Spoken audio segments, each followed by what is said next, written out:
Yes, my dear students, good evening to you all. How are you? This is Omsidhar Kelari, your instructor in the course Culture Dialogue, and we are going to have the fourth media lecture. Since we have restricted to give only media lectures, the option of giving virtual lectures is no more. So, in this chapter, culture and identity and situating the individual. How do you place the individual in the culture? So, this is the lecture, this is the topic of our lecture.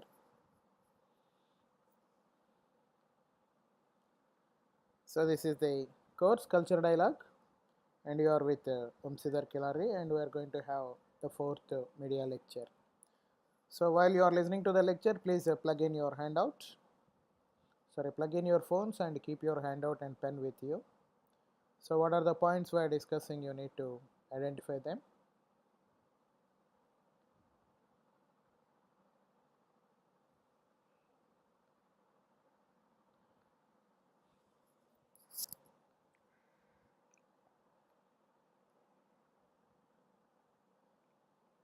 According to Gardiner and Kominsky, identify is what do you mean by identity? So, culture and identity, and where do you keep the individual in the circuit of these two? So, what do you mean by identity? Is a person's self definition as a separate and a distinct individual, including behaviors, beliefs, and attitudes. So, how do you retain your individuality? That means, how do you keep up your identity? In what way you are different from others? How do you prove yourself that you are an individual? That is, a person's self definition as a separate and distinct individual. Distinct means special. Even you are a part of a group, even though you are part and parcel of a culture, you retain your own attitudes, behaviors, beliefs, and temperaments. This is what identity is. In other words, identity refers to the concept of what we are. Concept means idea. So, what do you mean by identity? It differs. It makes you differ from others. What makes you remarkably different from others is identity. So, let us have one more example. There are different types of identity that a person can be manifested in. There are different types of how do you make your own mark on identity? How do you define yourself? How do you prove you have your own identity? It could be manifested, it could be explained in cultural identity. What is the connectivity of culture with your identity? In the words of Lustig and Koester, cultural identity can be taken on different forms. Forms means shapes. You can't find the cultural identity of an individual on one particular form. It is usually considered synonymous to with social identity. How do you socialize yourself? How do you prove yourself you are culturally having its own identity? Where do you find yourself comfortable among these? And Polak and Recken developed a model called the Polvan. The first part of their names, like Polvan. Part of their names, culture identity model. What is Polvan man? It is developed by these two critics. One is Polak and the other one is Recken. Look at this. The Polvan cultural identity model. Cultural identity in relationship surrounding culture. So look at the comparisons. Foreigner and hidden immigrants. Immigrant means you go away from your land and you settle somewhere else. You are not born and brought up over there, but you become part and parcel of their society.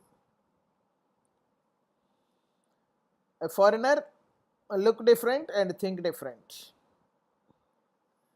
And when you adapt, you look different and think alike. Difference, appearances you can't change. Physically, you are looking different from the native people. But when you adapt it, when you adapt the native culture, when you adapt the system where you are, then you think alike. Alike means alike the local people. Your thinking ability got influenced, but your physical appearance can't be changed. You got it through genetics. That's your DNA. That what you got from your parents. That can't be changed. This is with the foreigners. And hidden immigrant, somebody who got immigrated. That means you go there and you settle there and you become the part of the society. You may become a citizen of the land. Then you still look different, but think alike. The mirror, look alike and think alike. Then you adapt the dress code, food habits, mannerisms, greetings. Then you can look alike. That means you make your appearances adapted along with the local people. Then a person may fall in any of these categories depending on how he or she looks and thinks. Now you can distinguish the difference. A foreigner and a hidden immigrant. One who is adapted and one who is looking like a mirror. If not adapted, you look different and think different. When once you are adapted, you followed the techniques. That means you followed the same culture. We are with a cultural identity. How the cultural identity is getting influenced by the place where do you belong. Then you look different and think alike. If it is mirror, look alike and think alike. A person may fall in any of these categories 1, 2, 3, 4, depending on how he or she looks and thinks. So, your physical appearance, your dress code, your mannerisms, your greetings, and your thinking ability, these are all the things that would be determined by these 4 stages. Let me move to the next slide. So, what types of identities we have? So many types. The first one, ethnic. Ethnic identity. It is related to the concept of shared heritage, history, traditions, values, behaviors, and even language. The clothes worn by these people in this picture clearly reflect their heritage and tradition in terms of their costume. I am going to show you a picture. So here the people have the ethnic identity. Ethnically, how do they look different? What about their hairstyle, the dress code, their heritage, their values, their traditions, their behaviors, and even their language? Look at the picture. Could you see the picture here on the desktop? Where are they from? You look at them, can you identify their ethnicity?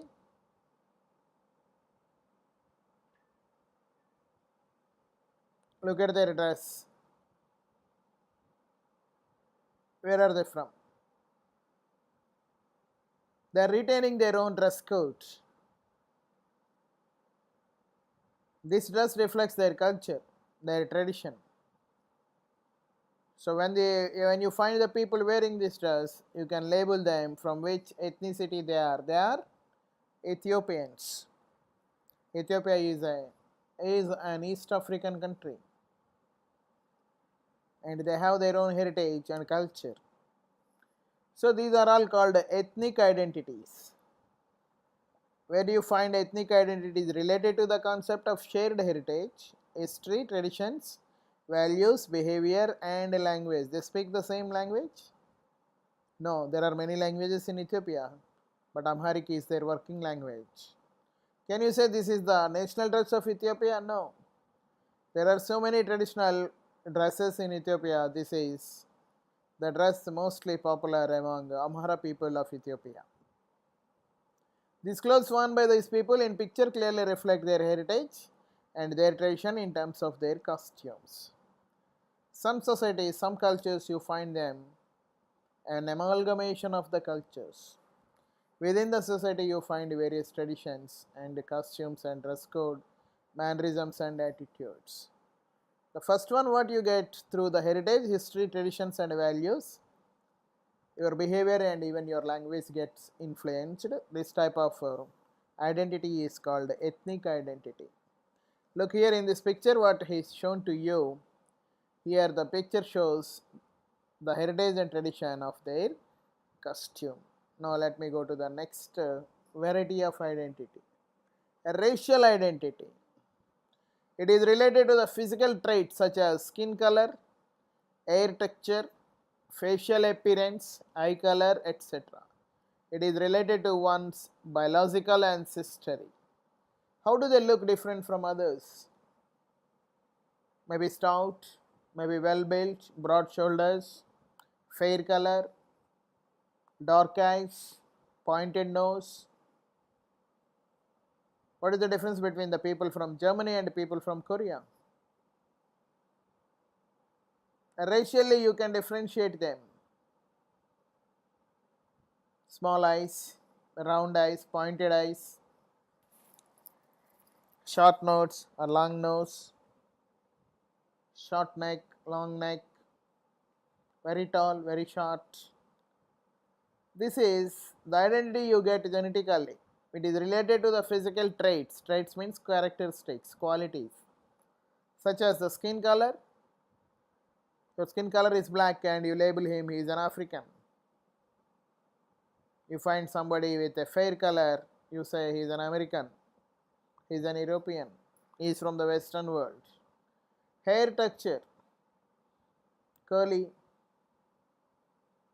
pointed, smooth, silky. Facial appearance, round, short, pointed eyes, dark eyes, small eyes. Eye color, blue, black, brown, grey. It is related to one's biological ancestry. Ancestry means the roots. This is what you get through your DNA. It is passed from one generation to another generation. By looking at him or her, you can label the racial identity. To which race does he belong to? Oh, are you from Pakistan? Are you from Bangladesh? Oh, you are looking like a person from Philippines. Oh, you must be a Chinese. She is a Korean. How do we know? By their facial appearances, their physical appearances. What is visible outside, by that we can judge what type of people they are. And then the gender identity. Gender means sex. This refers to the ways in which culture differentiates between masculine and feminine roles. Male, female. Who is the head of the family? Oh, husband. That means male. Who is doing the domestic chores in the house? The wife. That means a woman, female. Gender identity varies across cultures and changes constantly. Gender identity may not be the same throughout all the cultures. The roles will be changed. Somewhere the women may be submissive, somewhere they may be dominated, somewhere they may be doing only the lighter jobs, somewhere they may be leading the families. So this is the third variety of identity.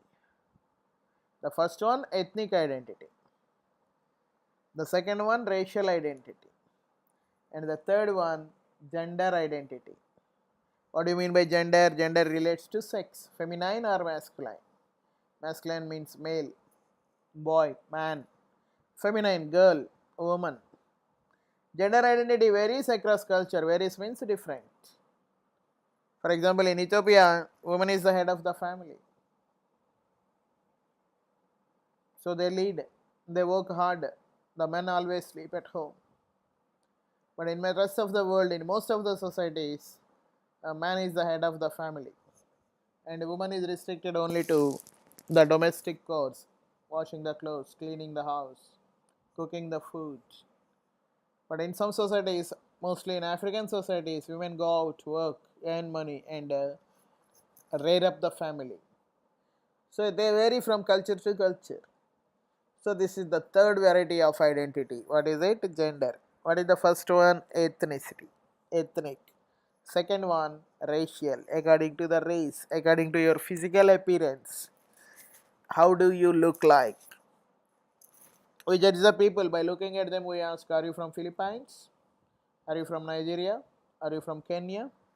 Are you from Africa? How do we know? Because of their physical appearances. And the third one, gender, according to their sex, according to their masculinity or feminine quality.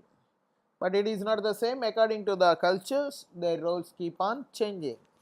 People have different types of roles according to the gender in various cultures. Next one, fourth one, personal identity. This refers to how one sees oneself. How do you label yourself? In some culture, people strive hard to show they are different from others. Strive hard, work hard. I'm different. I'm an African. I'm not like other Africans. I'm from China. I'm not like other Chinese. They want to show that they are different from others. That means they are trying to have their own personal identity. But some people prefer to maintain a group culture and identify rather than personal identity. Some people, they are happy with the group identity. What are the group identities? That's what we have discussed so far. What are the ethnic identity, racial identity, gender identity? But some people want to retain their own individuality. This is called personal identity. Some people prefer to maintain group culture and some identify rather than personal identity. The people who strive hard to show that they are different from others, they are striving. Striving means working hard for personal identity. The next one, fourth one, cyber and fantasy identity. These are the new concepts. These are getting developed in the recent years. What are they? Cyber and fantasy identity. Cyber, connected with the internet. Cyber, with the computers. Your online identity. Your identity on the social networking sites. What do you do on WhatsApp? What do you share on Facebook? How do you tweet on the Twitter? So these are all reflecting your identity. Your personality will be revealed. And give me access to your social networking sites, I can assume or I can predict what type of person you are. And fantasy identity. Fantasy, what do you mean by fantasy? Look, cyber identity refers to one's identity on the internet. Fantasy identity refers to one's tendency to identify which characters from movies, books, or comics. What are your important movies? Which films do you want to watch? What are the types of the books you read? These are all reflecting your personality. This is called fantasy identity. So, how many identities we have discussed so far? Let me go back to all one by one. We started with ethnic identity, then we moved to racial identity, then gender identity, then we came to personal identity. Then the fifth one, cyber and fantasy identity. Then national identity. National and ethnic. Is there any difference? National identity is referred to a nationality. Who are you? I am a Saudi citizen. Who are you? I am a Saudi. Who are you? I am the citizen of the Kingdom of Saudi Arabia. It doesn't refer to the country where one is born. And this is because national identity can also be acquired by immigration and naturalization. So it doesn't be, for example, in the Kingdom of Saudi Arabia, you don't get any immigration. There are no rules related to immigration here. You don't get any citizenship here. Even though as a foreigner you live here 20 years, you need to go back to your country and hold your own identity as a citizen of your native country. But in other countries, mostly in the Western countries, European countries, for example, you go to America and you settle there, you work there for 6 or 7 years, then you will be eligible to apply for the citizenship of the country. So you are a Saudi Arabian, you are born in Saudi Arabia, you are an Arab nation, but you go to America and you get yourself naturalized. That means you become part of their society and you got their citizenship. So this is called national identity. So what happened to your identity as a person belonging to Saudi Arabia? It is still there. But there you got yourself an immigrant. There you got yourself naturalized. That means you got adapted to the new system and you become part of their society. This identity is called national identity. Let me read it again, you can understand it better. This refers to the nationality. It doesn't refer to the country where one is born. Sometimes people may be allowed to have dual citizenship. It is not the nationality by birth. This is the nationality by you prefer to settle over there. This is because national identity can also be acquired by immigration and naturalization. Adapting naturally to the environment. Adapting, following. You learn the ways and means over there. You know how to survive over there, what to do and what not to do. This identity is acquired. It is not coming to you by birth. It is called national identity. Next. Regional identity. It's a little bit complicated one. It's difficult for you to understand also. What do you mean by regional identity? A country is usually divided into a number of different geographical regions. That is not the case with the Kingdom of Saudi Arabia. Kingdom of Saudi Arabia is, even though it is divided into geographical regions, it has only one integrity, one identity.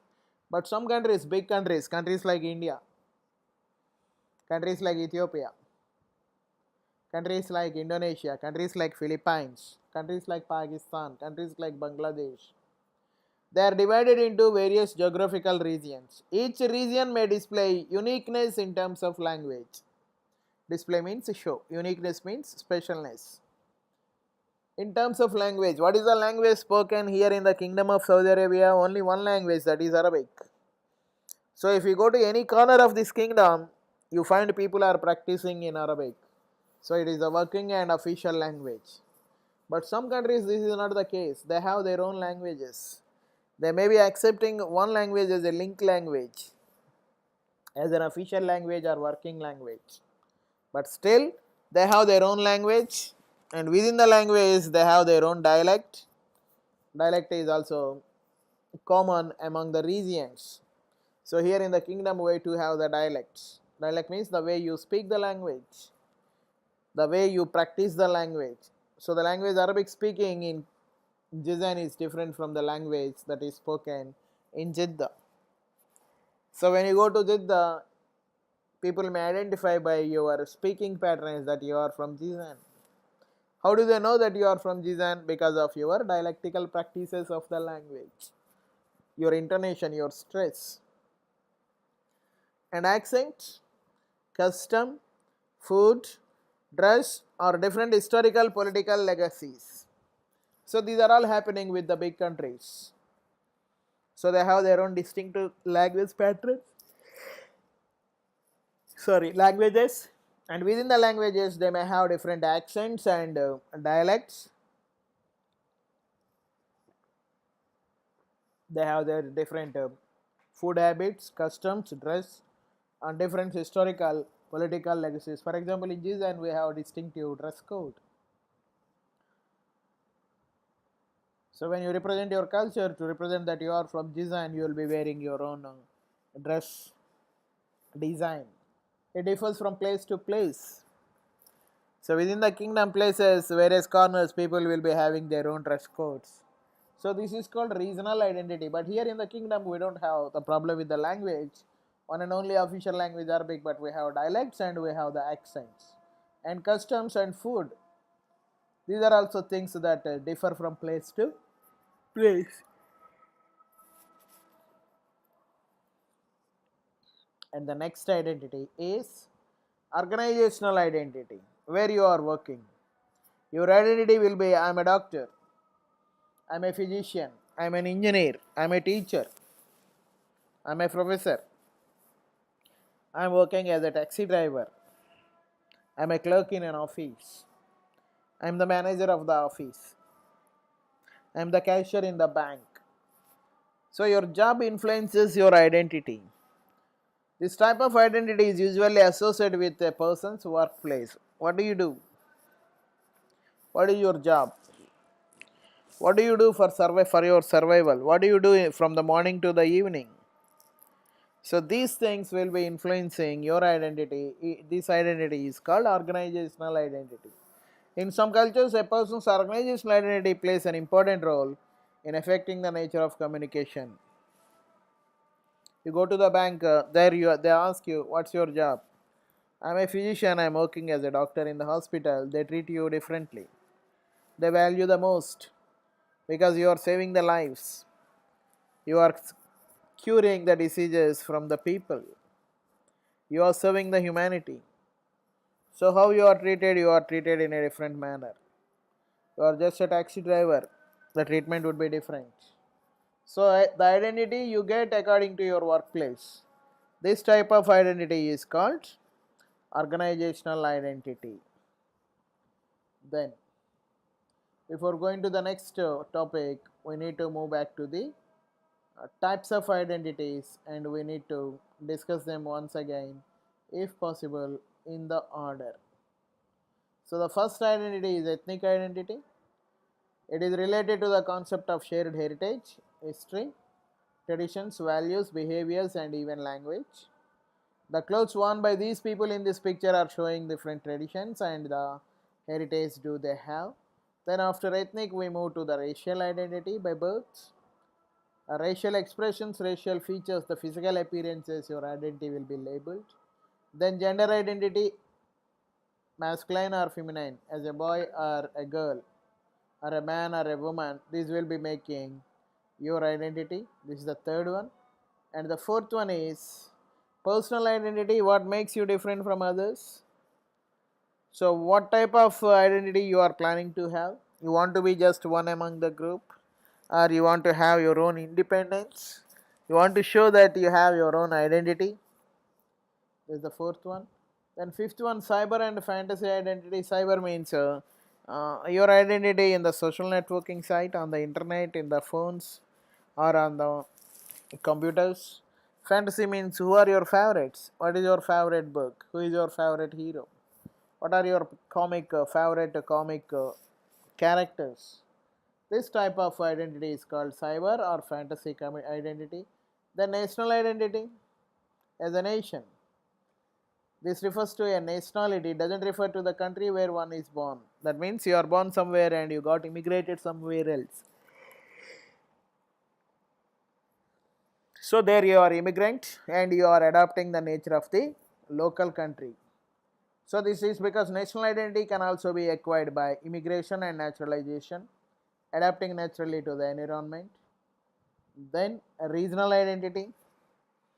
So what is special with your place? So every country would be divided into regions, and each region will be having its own language and dialect or accent or food habits or dress code or even different historical and political legacies. Then the last one is organizational identity. How do you become a part of an organization? And in the course of the action sitting in the organization, how do you get transformed? What did you learn? And how your workplace experience differs from place to place. In some countries, some cultures, a person's organizational identity plays an important role in affecting the nature of the communication. You are a professor, you are a doctor, you are a teacher, you are an attender, you are an accountant, you are a cashier. So the job what you perform from morning to evening, that will be molding your identity. So this is about culture identity and the types of cultural identities or various methods of having cultural identities. What are the methods we have discussed one by one, and so please underline them, use your pen or marker to write it down in your handout also. Then what is this? Why this cultural identity is important? Why is cultural identity important? Why should we have our own cultural identity? What is the need of having cultural identity?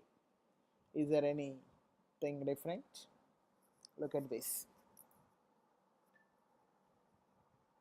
Cultural identity is important because it acts as a way to preserve history and provides individuals a place where they feel they belong. It is essentially important. So culture is something deep rooted. And the identity what you get from the culture is very important because it acts as a way to preserve history. That is what the responsibility you have. You need to carry on or pass on to this to the coming generations, and provides individuals a place where they feel they belong. Cultural identity is established when a group of people continually follows the same sets of social norms and behavior as those of earlier generations. You follow the footsteps of your forefathers and you leave a legacy to be followed for the next generations. This type of identity is called cultural identity. That's what we discussed in the first slide itself. And then we move to various types of cultural identities. So here we are going to define it again. Cultural identity is established when a group of people continually follows the same sets of social norms and behaviors as those of earlier generations.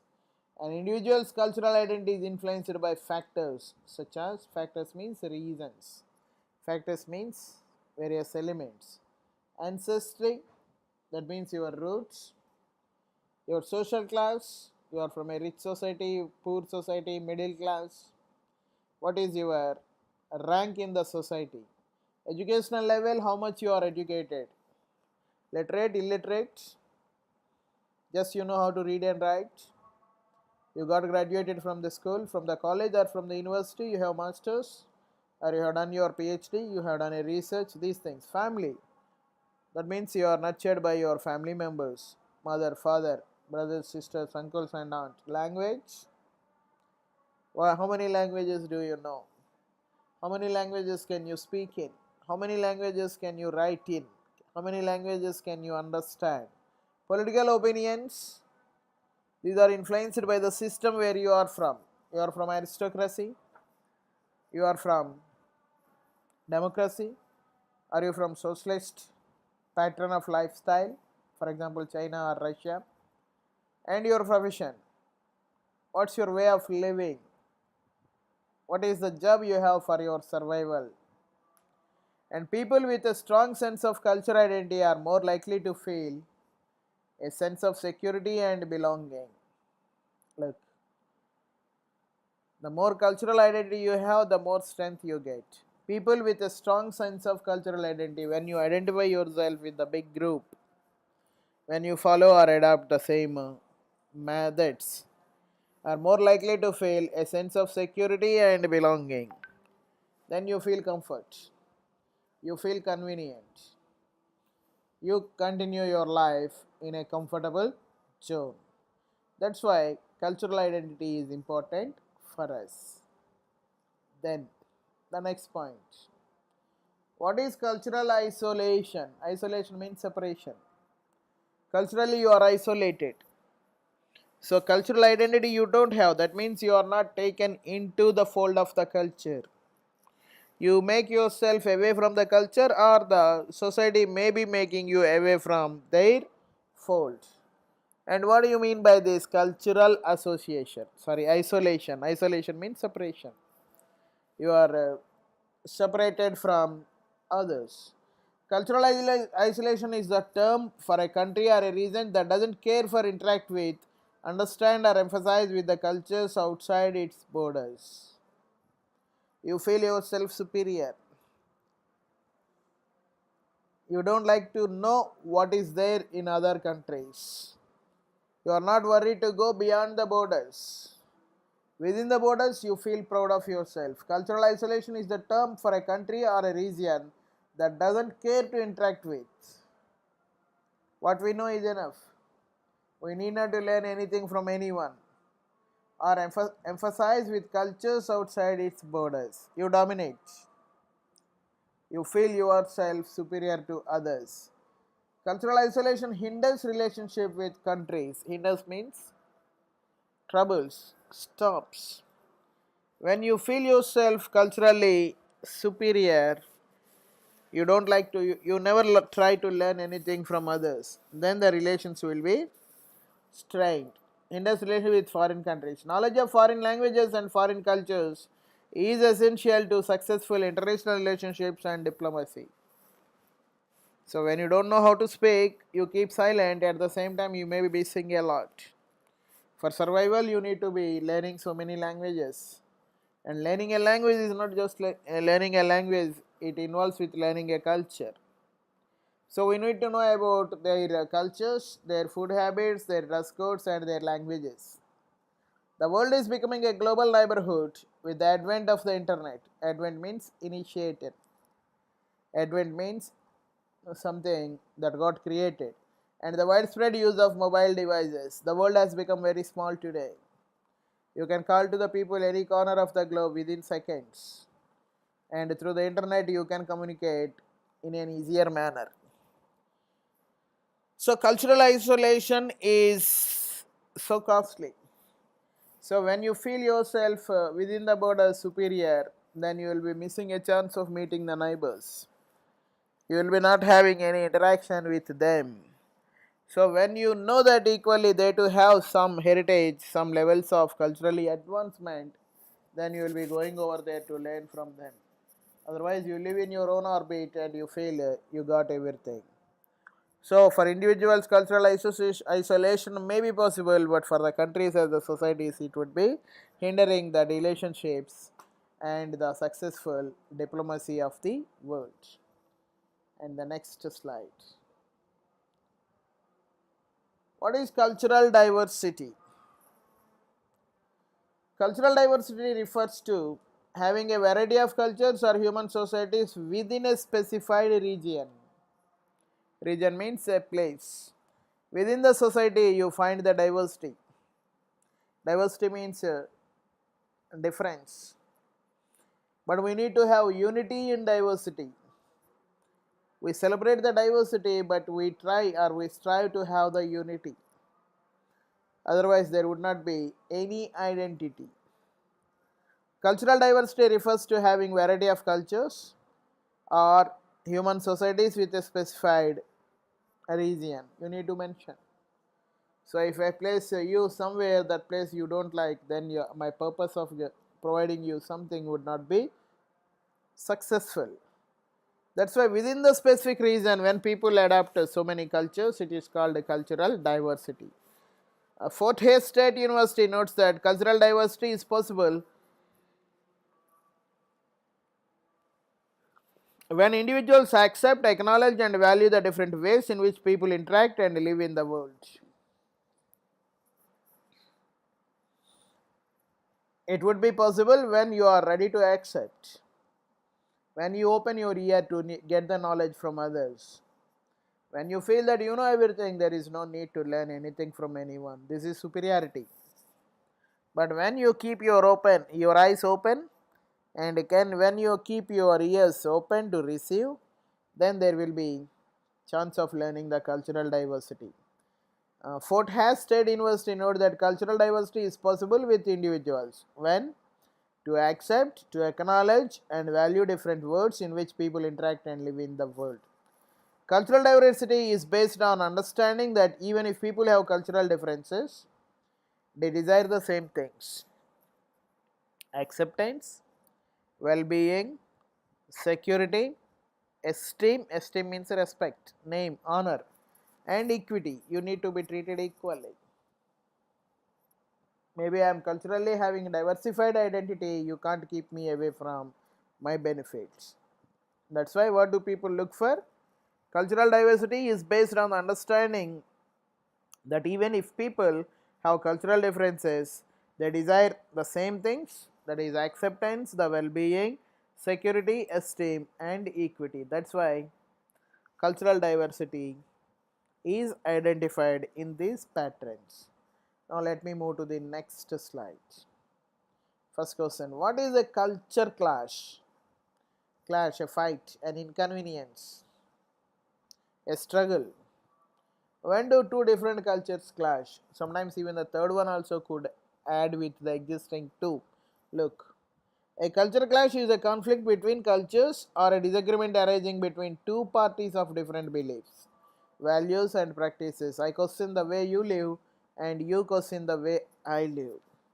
What I practice is not acceptable for you. What you value most is valueless for you.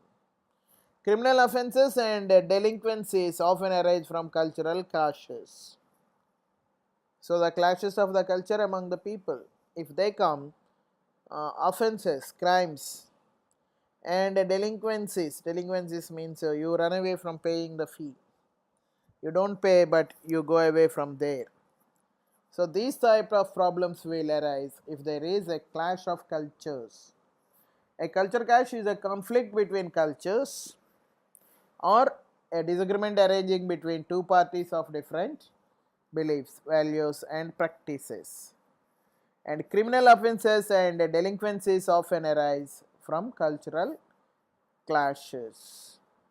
That's why we need not to have the clashes of the cultures. Where could we settle with the same we can agree with? Where we differ, we need not to focus on them. So when we know that there would be a rift, a friction among the communication, better you avoid it. This is what on slide number 10 we are talking about culture clash. Let me move to the next one, 11th one. What is a culture norm? Norm means rules and regulations, policies, and how important we need to adapt them. Cultural norms are behavioral standards that a society adopts as a whole and follows when interacting with another. They are different according to each culture. Culture norms are different from place to place and culture to culture. Americans value eye contact during conversation, but many Asian cultures consider eye contact to be rude. When you are contacting with the people, you are not supposed to look into the eyes of the others, mostly with the women. When you look straight into the women's eyes, if they are strangers, that means you are very impolite. But Americans don't follow the same. For them, it's okay. If you are speaking with them or communicating with them, if you are looking somewhere, they may get offended. You are talking with me but looking at somewhere, that means you are not interested in the talk. See, what are the cultural norms and how do they differ from culture to culture? But many Asian cultures consider eye contact to be rude. Rude means impolite, stubborn. Cultural norms are further broken down by sociolinguistics into four subcategories. What are they? Including folkways, mores, taboos, and laws. We are going to discuss them in the next lecture. Cultural norms are further broken down by sociolinguistics into four subcategories. What are they? Folkways, mores, taboos, and laws. We will get them explained each and every one in the next session. What is cultural phenomenon? Phenomenon means characteristic. A cultural phenomenon occurs when certain individuals behave a certain way merely because other individuals do as well. So the phenomenon is what you got influenced by. An example of cultural phenomenon means result, characteristic, quality, is the trend sending flowers on Valentine's Day, Valentine's 14th of February. It is considered a day for all the lovers across the globe. Valentine, it happened in Italy. But what do? We don't know what is happened there and why it is called Valentine's Day. But we know the tradition that is the day the lovers meet and exchange gifts. That's why on this day you send the flowers to your Valentine. And what type of flowers you send? Red roses. What does it mean? You are deeply in love with the girl. So you need not to know the background. You need not to understand why it is practiced. But what you are understanding what are the procedures that are forced to do or compelled to do because of cultural phenomenon. Then, what is cultural diffusion? We have done with the shock, with the phenomenon. Now diffusion. Diffusion is a scientific word. You find this word in physics. What do you diffuse? Diffuse. Look. Cultural diffusion is the spread of culture including aspects such as clothing and food from one group to another, typically as a result of making contact for the first time. You represent your culture. You want to take more people into your fold. That's why you need to spread the word of your culture, including aspects such as clothing and food. What do you eat? How do you sleep? And how do you dress yourself?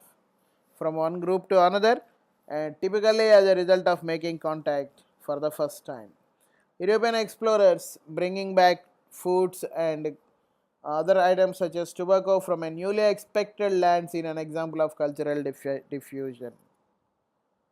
Something is getting intruded into your culture. That's why when we think that our culture is so much of vulnerable, it is better to safeguard ourselves. So European explorers means the travelers who are going to the new lands. What did they do? They bring back foods and other items. What is the new food they found over there? They bring it back to their place.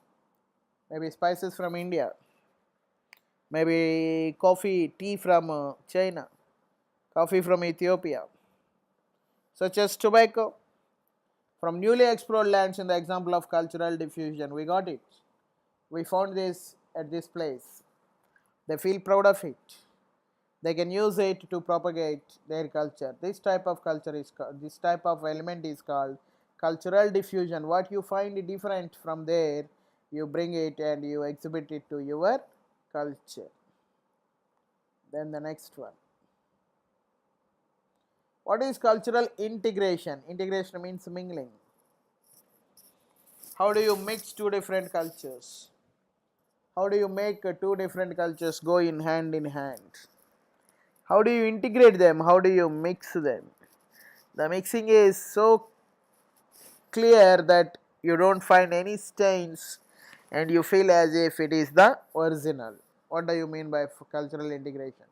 Cultural integration is a form of cultural exchange in which one group assumes the beliefs, practices, and rituals of another group without sacrificing the characteristics of its own culture.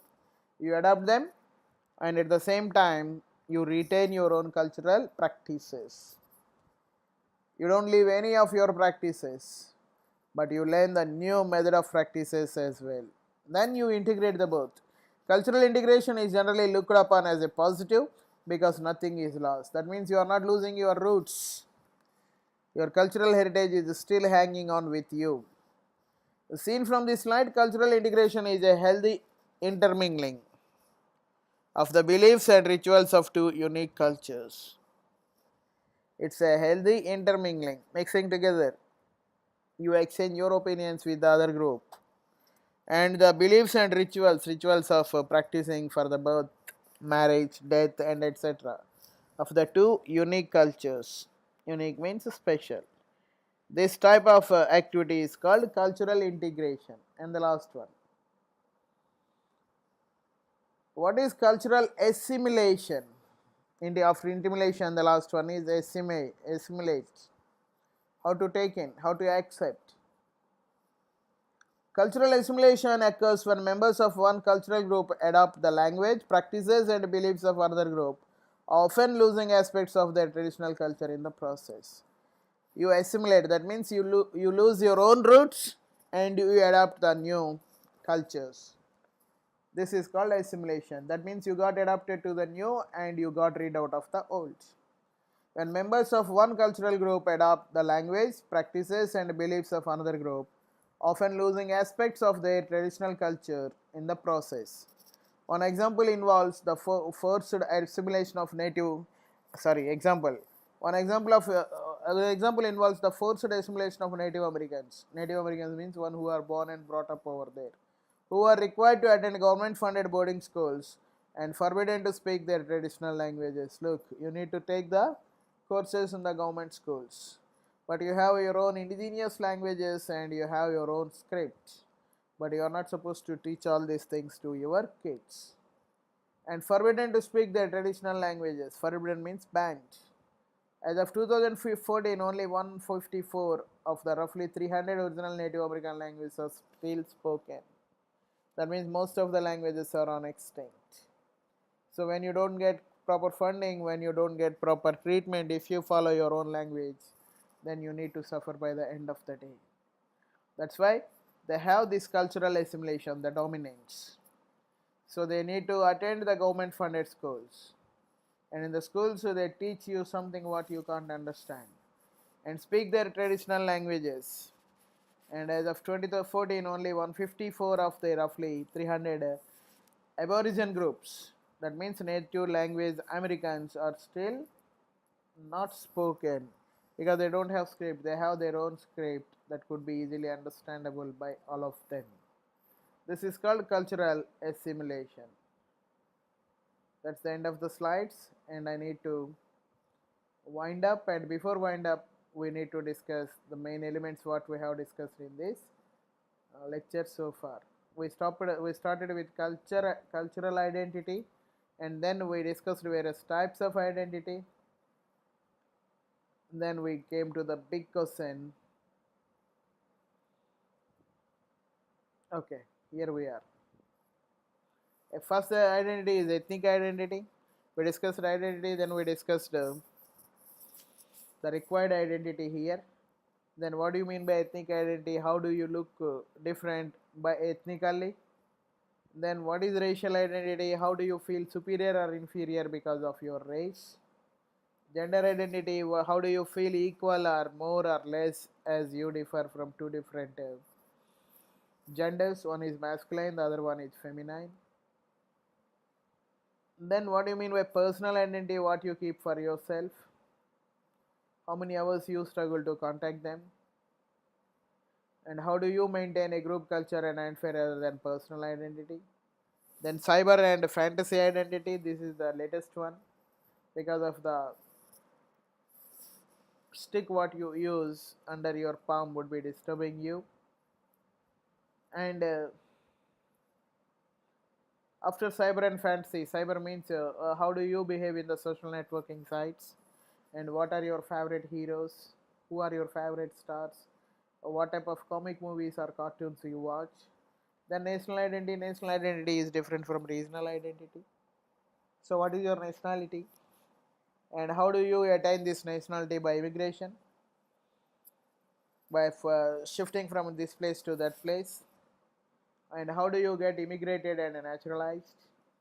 That means after national identity you attain the nationality of the new country what you are holding already maybe disappeared.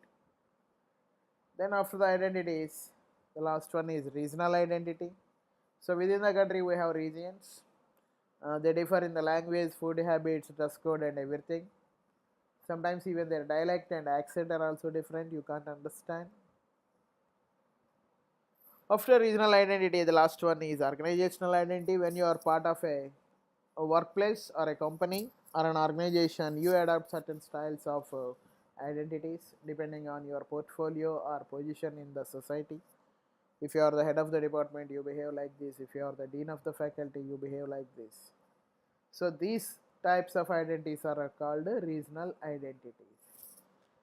Then we are exploring cultural identity, and why cultural identity is important, why should we learn about it? Because it gives you an identity, it gives you a presence, it gives you as a human being. So people with a strong sense of culture identity are more likely to feel a sense of security and belonging. So you feel confident, you feel successful because you are doing something that will be boosting the morale or the working conditions of the people. Then what do you mean by cultural isolation? How do you keep yourself away from others, or how they keep you away from themselves? So the answer is here. Cultural isolation is a term for a country or a region that doesn't care to interact with, understand or emphasize the cultures outside their borders. They live within the borders and they feel proud of them. They try to dominate others. And cultural isolation hinders relationship with foreign countries. Knowledge of foreign languages and foreign cultures is essential to successful international relationships and diplomacy. You need to learn the language. You need to understand the way they speak, or if possible, you need to speak with them in their own language. The world is becoming a global neighborhood with the advent of the internet and the widespread use of mobile phones. So, the most important thing is culturally, you can't isolate anyone. People are running their own news channels, so through social networking site, they are exchanging the information, and they are just downloading any book or any material within fractions of seconds. So advent of the science, that means advent of the internet and widespread use of mobile phones make cultural isolation a nightmare. What is cultural diversity? Within the culture you find something different. What are they? Cultural diversity refers to Having a variety of cultures of human societies within a specific group. Fort Hare State University notes that cultural diversity is possible when individuals accept, acknowledge, and value the different ways in which people interact and live in the world. So, within the culture, you find diversified aspects of traditions and habits, maybe food habits, maybe the dress code, the behaviors, attitudes. Cultural diversity is based on an understanding that even if people have cultural differences, they desire the same things. End of the day, the goals are the same.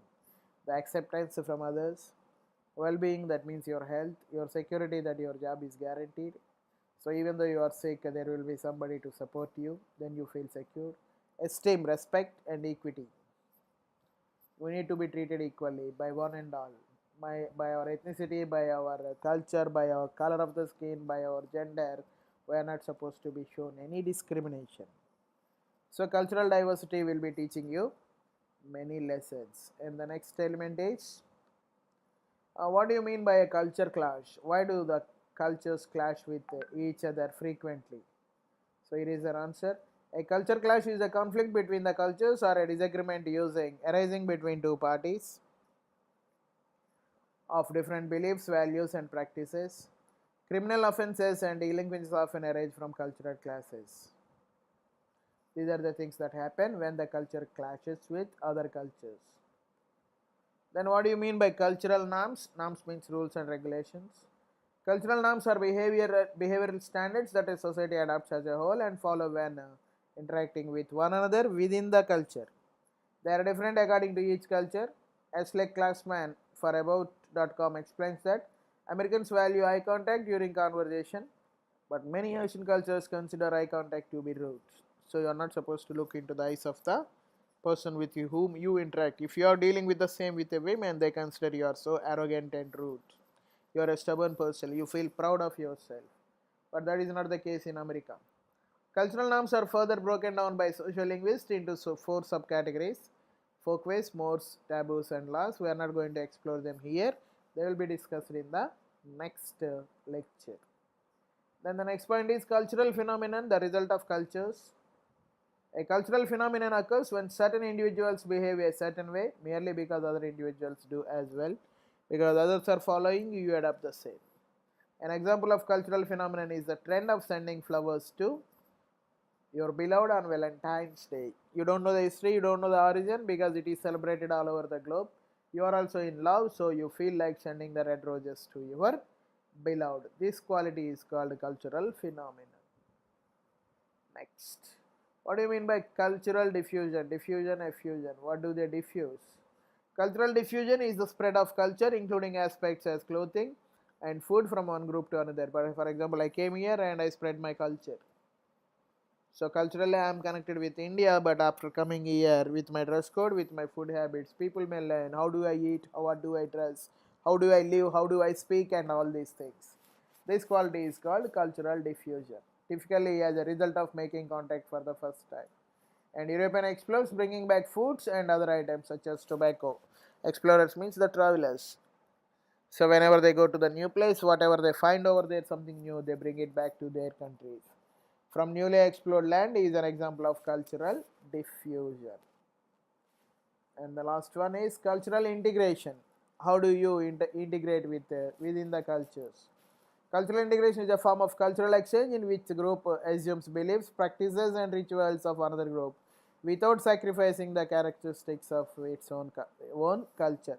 You don't lose your roots, but at the same time, you accept the practices of others. Cultural integration is generally looked upon as a positive because nothing is lost. Because you are not wiping away your cultural roots, but at the same time, you are adapting something from others. This is called integration. Seen from this slide, cultural integration is a healthy intermingling. Intermingling means mixing of the beliefs and rituals of two unique cultures. So, what is positive in them, you take, and what is negative, you just ignore or forget. This is what we need in this world to have better place for the human beings. What is it? Cultural integration. And the last one is cultural assimilation. Here we fail mostly. Integration we do, but assimilation we don't do. Cultural assimilation occurs when members of one cultural group adopt the language, practices, and beliefs of another group, often losing aspects of their traditions and cultures in the process. This is different from the earlier one. So, integration or assimilation you don't lose, but in assimilation you lose your roots. One example involves the forced assimilation of Native Americans who are required to attend government funded boarding schools and forbidden to speak their traditional languages. You must go to school, and in the school you should not use your native language. This is personally cultural assimilation. You dominate. You criticize their language and you make fun of the way they work, and you force them to follow the way you like. And as of 2014, only 154 of roughly 300 original Native American languages are still spoken. What about the remaining? They got disappeared. Because when they speak in their Native American accent or the language, you make fun of them, you criticize them, you punish them. That's why you need to follow the national language. And whenever you want to get your kids educated, you must send them to the government funded public schools, not to the private schools. So that's all this lecture. Thank you very much. Thank you for being with me. Thank you for your time. So please be active over the forum. If you have any questions or anything, you please write to me. And one more thing, I am going to share the links of these lectures on your forum. I am just uploading these lectures on the YouTube. So if you find any problem in following them, some of the students are suggesting me they can't pass it. They must listen from the beginning, and they can't take the notes, and they can't rewind, they can't forward. If you have any such experience, the same lectures will be uploaded on the YouTube also. I am going to share the links of these lectures to you on your forum. Please be active over there, and